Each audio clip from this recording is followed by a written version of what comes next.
रूपे महारावे सर्वशत्रु भयंकरी। भक्तिभ्यो वरदे देवी त्राहि मां शरणागतम्।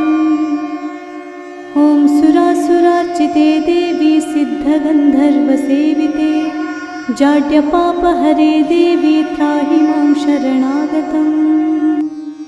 जटाजूटसमायुक्ते लोलाजिह्वान्तकारिणी द्रुतबुद्धिकरे देवी त्राहि मां शरणागतम्। सौम्यक्रोधधरे रूपे चण्डरूपे नमोऽस्तुते सृष्टिरूपे नमस्तुभ्यं त्राहि मां शरणागतम्।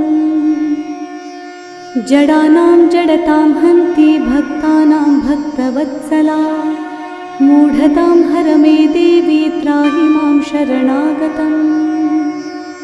वं ह्रुं ह्रुं कामये देवी बलिहोमप्रिये नमः उग्रतारे नमो नित्यं त्राहि मां शरणागतम्।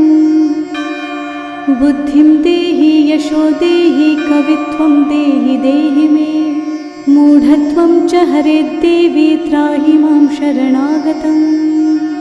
इन्द्रादिविलसद्वन्द्वन्दिते करुणामयी तारे ताराधिनाथस्य त्राहि मां शरणागतम्। अष्टभ्यां च चतुर्दशां नवम्यां यः पठेन्नरः षण्मासैः सिद्धिमाप्नोति नात्र कार्या विचारणा।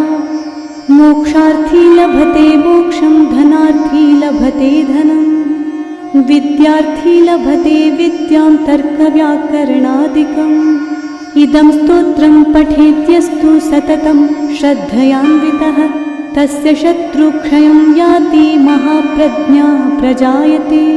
पीडायां वापि संग्रामे जाड्ये दाने तथा भये य इदं पठति स्तोत्रं शुभं तस्य न संशयः इति प्रणम्य स्तुत्वा च योनिमुद्रां प्रदर्शये।